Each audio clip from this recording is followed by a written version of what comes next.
up very quickly. I know that the best part of tonight is being able to talk to people, but rude as I am, I'm interrupting.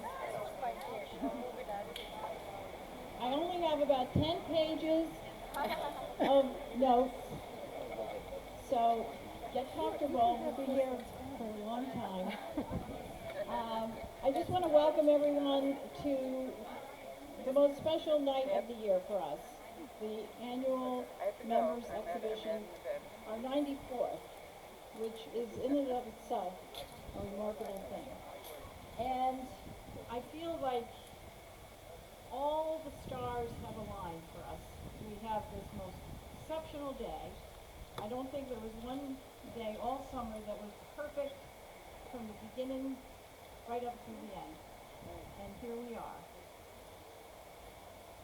You know, we feel a kinship to the members who began this organization in 1929. That was another year of upheaval. And, you know, art has never been more important in times of momentous challenge. And we saw that happening. We started when we were in the COVID period. We had giving art a voice. And I know many of the artists here tonight contributed to that. And we continue to do that. And we're so excited that we have Michael Rose here tonight, one of our most wonderful friends in the art world, and representing the Providence Art Club. Now, here's a little quiz for you, Michael. How old is the Providence Art Club? We just turned 140. Wow. 140? Just a little older than you are. Oh, just a little older. But we might have someone here tonight that can attest to an even older club.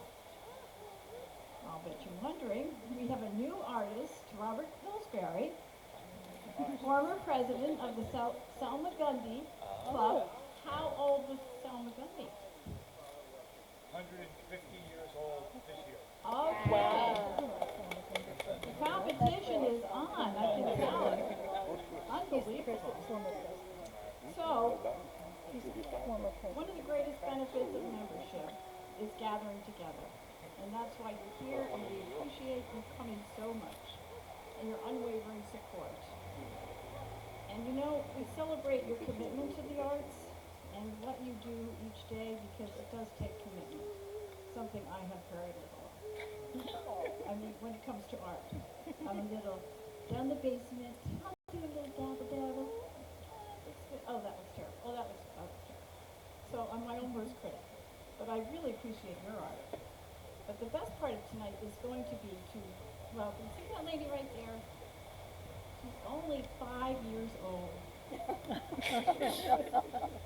She is our board president, Christine Sullivan, and if she's tired, boy, has she earned it. She has been whipping things into shape for so long, I don't think there's a shape left. Come over here.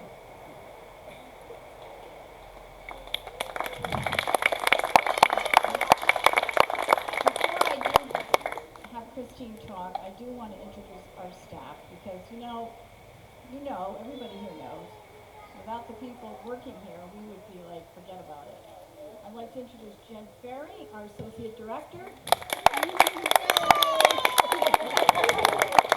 tell you all the wonderful things she does, but you would be here too late, okay?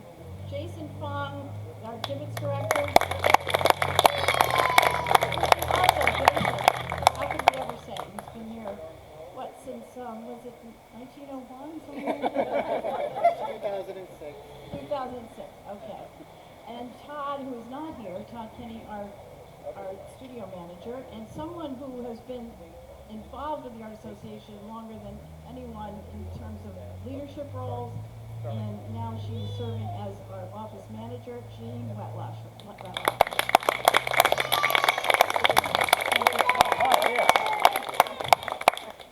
And our special guest, Zia.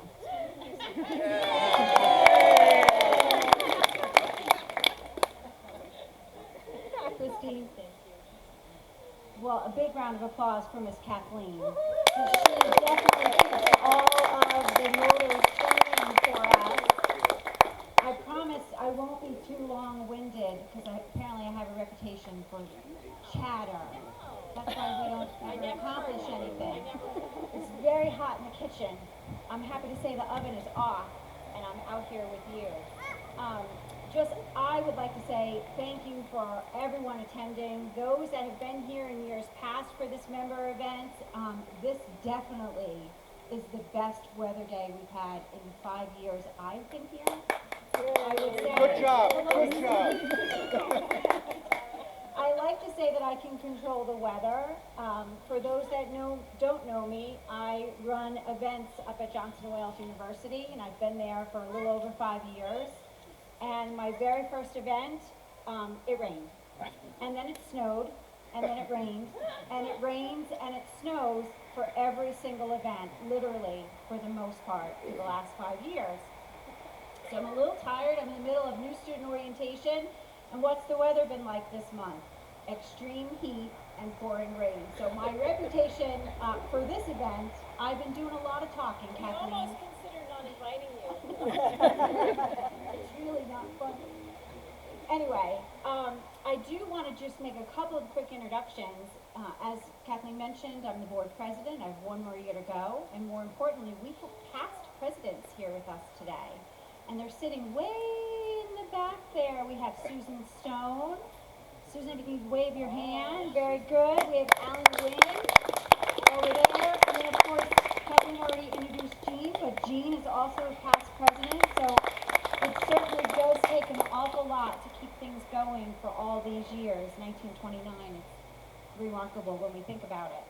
I also want to just make quick introductions to some of our board members that are here today. Back manning the bar. Paula Imbragamo, my vice president. Chris Herron, who's a member at large. Steve Beanfield over here on the left, our treasurer. And then we've got, is that it? Oh, no, wait. We have Michael Moskowitz. He's under the tent over there, a brand new board member. Wave your hand. Michael, I'm delighted that Michael is here with us. He just joined, I don't know, last month? We officially voted him in last month. We twisted his arm and asked him to join. And Michael is going to oversee our development and our membership committees going forward. And I'm very excited about that. So welcome aboard, Michael. Michael, wait so they can see you.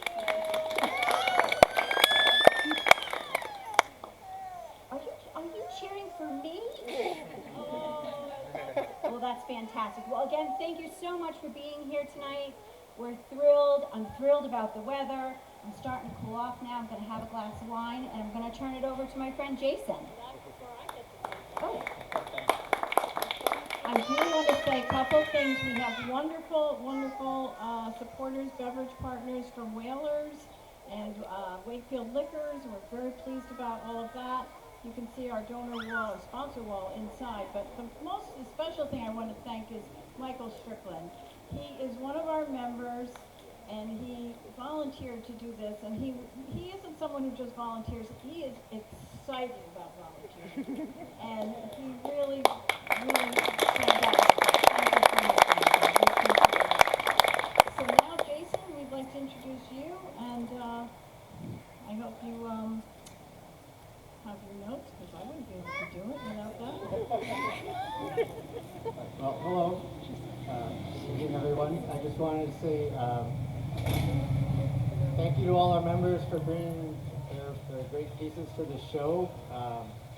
Every year, this show seems to get bigger and bigger as our membership grows. In fact, I think this was my biggest challenge ever as far as trying to fit all the pieces in the gallery. I think every wall is covered completely, every pedestal is nearly in use. So I don't know what I'm going to do next year, but I guess I'll worry about that when the time comes. Well, thank you. Well, anyway, I would like to introduce our juror, Michael Rose. He was here last Thursday and looked at all the work and selected some pieces for our awards. Michael is an art historian, a gallerist, and appraiser based in southern New England. Since 2014, he has been the gallery manager at the historic Providence Art Club, one of the nation's oldest art organizations.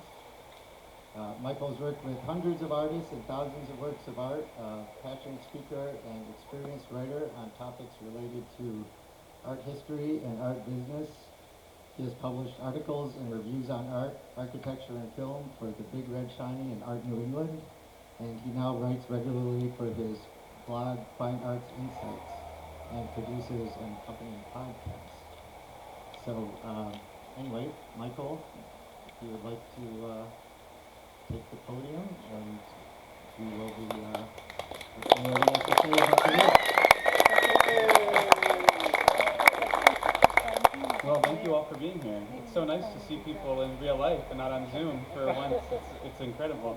And I'm appreciative for the glass of wine that I was given before I started this. This is excellent.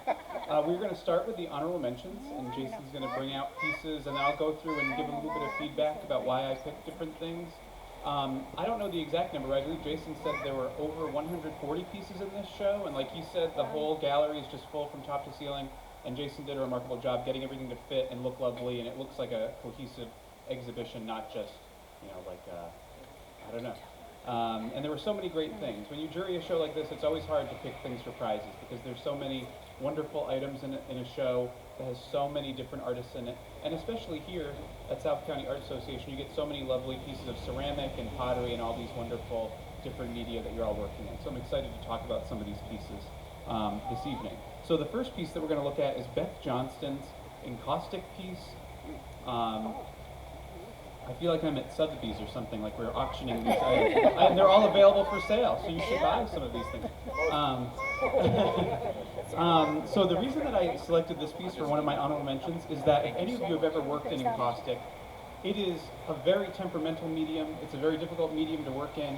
And it's very easy to destroy something as delicate and lovely as this just by misusing your heat gun or by misusing an iron or something like that. So just the fact that this piece was completed without being destroyed is a remarkable feat of engineering.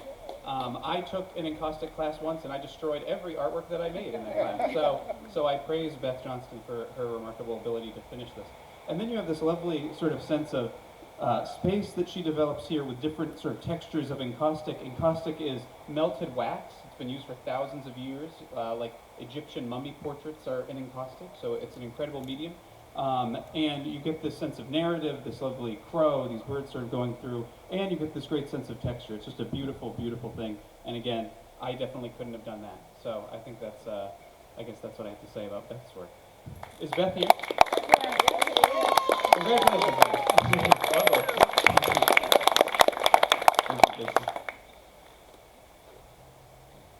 Usually when I'm looking at things, I look for things that I personally as an artist could not do, which is most things that I look at, so that sort of expands the field a little bit. The second piece that we're going to look at is also an encaustic piece, and this is by Kathy Mansell. Is Kathy Mansell here?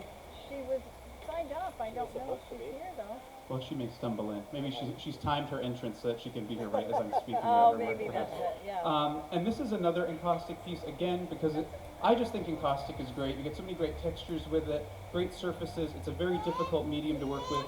And Kathy here has also included, there's collage, there's sort of paper included in the surface, there's ink, there's stamping, there's all these different things. So she gets all of these different textures going on. And then she has her inspiration from Asian traditional brush painting and things like that. So really, I mean, an incredible amount of surface and texture and all that great sort of stuff where you can come back and look at something like this over and over and over again and really appreciate it and get a sense for what the artist is doing. And again, made with encaustic, we're using a heat gun, you're sort of moving the wax around on the surface, then painting on it, and then putting more wax on it. Incredibly labor intensive for such a small item, which is really also very interesting, I think. So if you haven't worked in encaustic, I would encourage you to explore the possibilities of working in it and find the disappointment when you eventually fail after making things that are as lovely as this. So thank you, Jason, that's great.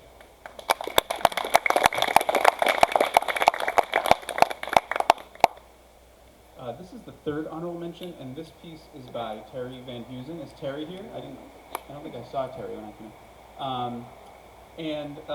I know Terry, and I know Terry was an illustrator for many years, and she worked for Hasbro, and it is just a fantastic work of illustration. It's a pediment that has a cat in it, and there's birds, and there's fish, and there's all these sort of different things going on, and it's just fantastically fun and illustrative, and it gives you this sort of architectural sense of something going on.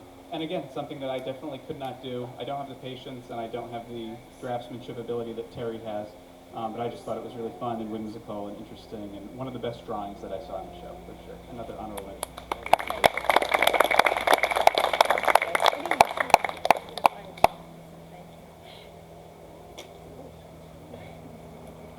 So then we're going to go through the other awards in order. This is the Ann Lewis Parker Award for Best Watercolor for $100, which went to Greg Ames. Is Greg here?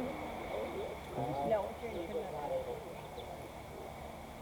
So what I liked about this piece is, you know, the ocean is such a powerful inspiration here in Rhode Island. People love doing paintings of, you know, I personally have seen 7,000 paintings of Beaver Tail Lighthouse, for instance. You know, I'm sure we all have. People love the beach. It's such an inspiration. And it's for that reason, I think it's difficult to see new scenes of the shore that are different, that we haven't seen before.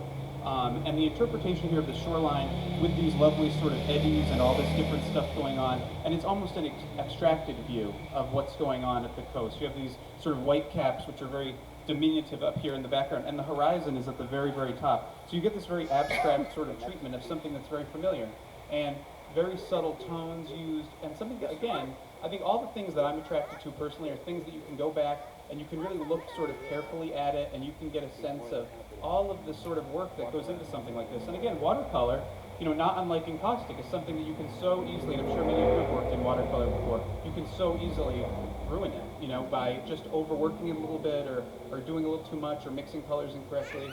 And so the subtlety and the beauty of the way that Greg captured the shoreline here, I think, is unusual and really, really admirable.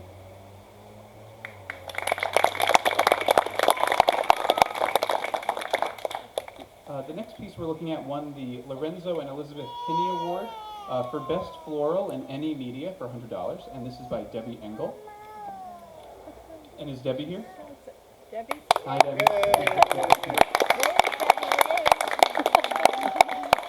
So what I liked about this piece is, again, you know, we see so many different florals in so many different media, and it's difficult to find things that are new and different and exciting in something that's so tried and tested. You know, we've been making floral paintings since, you know, 1500 or something like that. You know, people love floral paintings.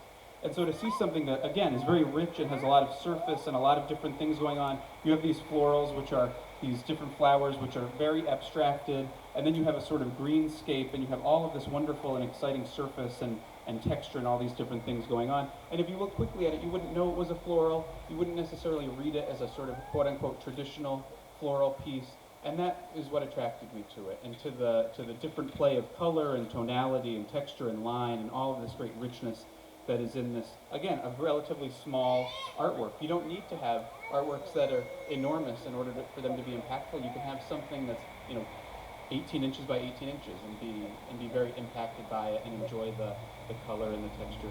And again, I can't imagine how many hours went into coming back to it again and again and again, and adding surface and adding texture and all these things.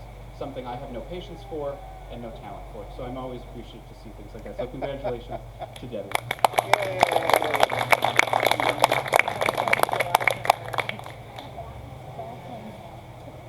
Oh, this one has been purchased. So if you'd like to purchase any of these things as we're talking about them, just put your hand up and we would be happy to facilitate that.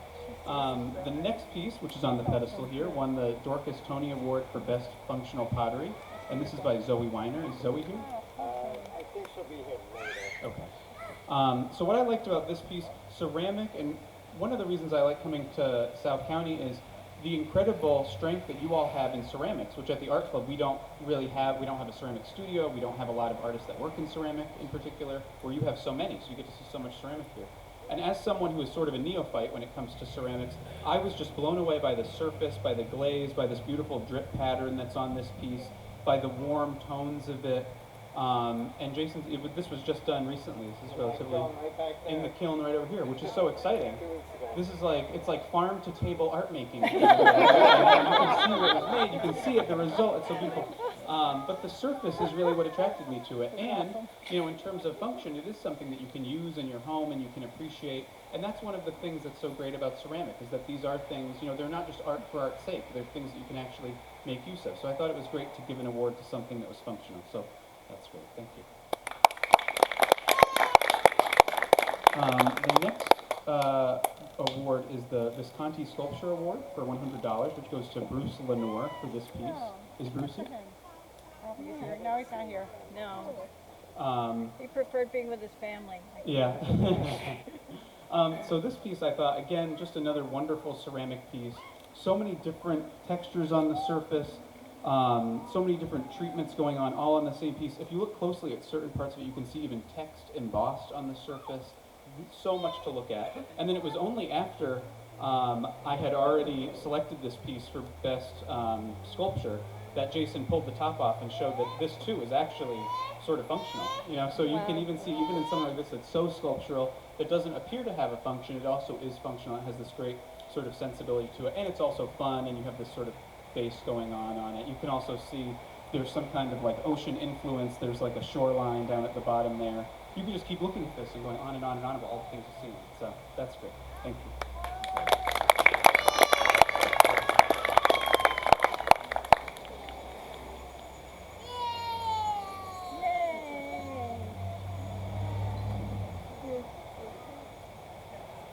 I do enjoy this presentation style. It's like show and tell, but like for adults. It's very cool.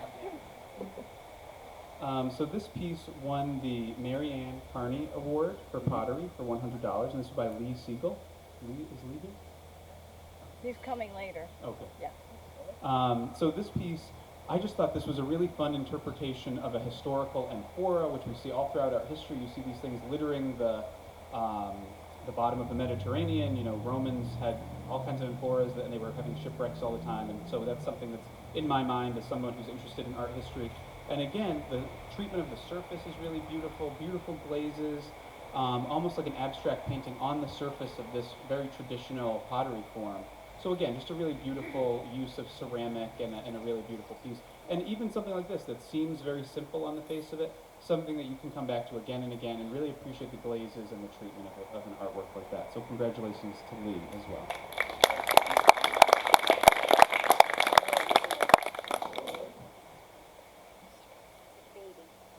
Yeah, very good. The next piece won the Best Photograph Award for $100. And this piece is by Cindy Wilson. And I don't think I saw Cindy here yet. But she's on her way to New York City.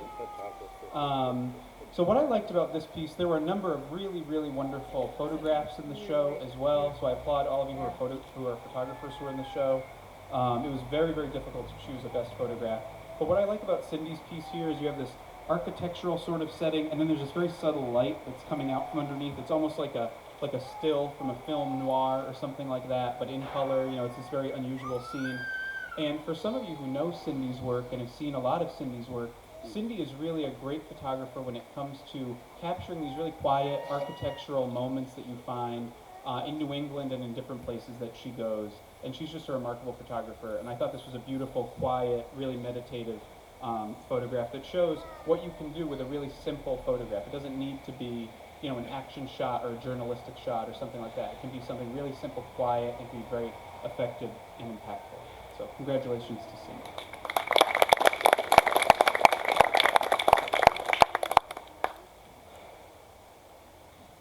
The next piece is the Best Oil or Acrylic for $100, and this went to Rhonda Shoemaker. Is Rhonda here?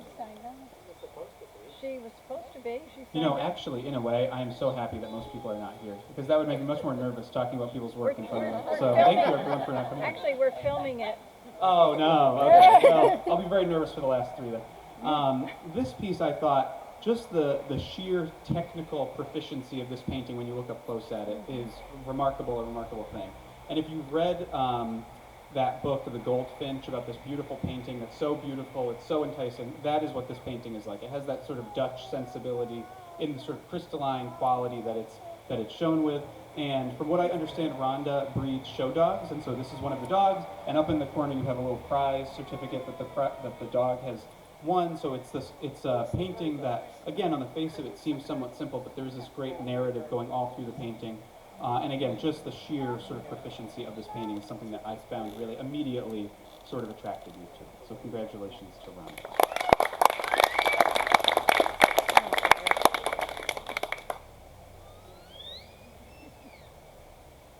The next piece is the best drawing, print, or pastel, and this is by William Gilroy. Is William here? Excellent. So this piece, again, is a sort of traditional New England scene, a sort of marsh scene that we all might be familiar with, but executed in a way that's very different. You know, that's black and white. It doesn't focus on the color and the atmosphere and the tonality and all that, but instead focuses on creating these beautiful textures all across the cloudscape here, focuses on a sort of grayscale tonality that makes you appreciate the landscape in a very, very different way. And again, this is something where I saw it from across the room, I was immediately attracted to this because it was so different, so unusual, something that I really haven't seen anyone do before, really. I mean, I've seen a lot of paintings like this.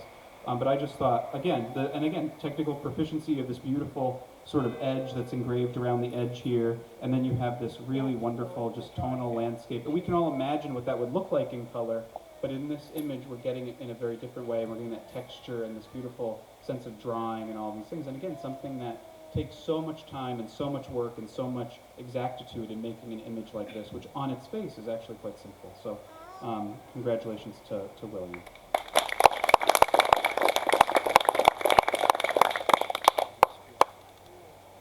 And then the last piece is our best mixed media or collage for $100. This was a new prize added in 2020. And the winner of this is Margaret Burmeister. Is Margaret here? Hi.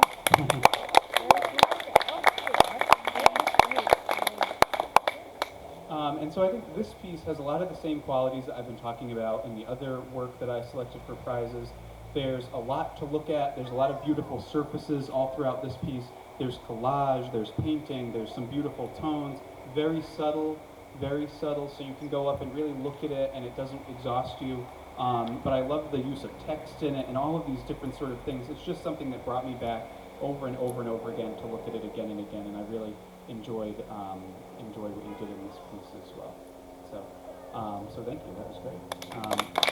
So thank you everyone who was part of this show. Thank you to South County for inviting me. It's always nice to be down here. And I'll also say, this is my first time seeing your renovated galleries and they look fantastic. Congratulations on your renovation. Michael, you're so good at what you do that it's a temptation to not come every year. So hope you'll hardened by that thought. That's great. We would like you to know that everyone can join us in the gallery as we get closer to 7 when the public opening begins, and Jason will be presenting the awards for all of the people that we discussed here earlier, and that'll be a lovely thing to do. And for all of you, I would like you to take one of our favor bags, which is at the very back, before you leave. Only you get these favor bags. And it's just been very, very beautiful night and a beautiful feeling to be able to, celebrate the meaning and the beauty of art and how much it has really created a wonderful world for us to live in through all the dark days and into the bright days ahead. So thank you all for coming and enjoy the rest of the evening. Thank you.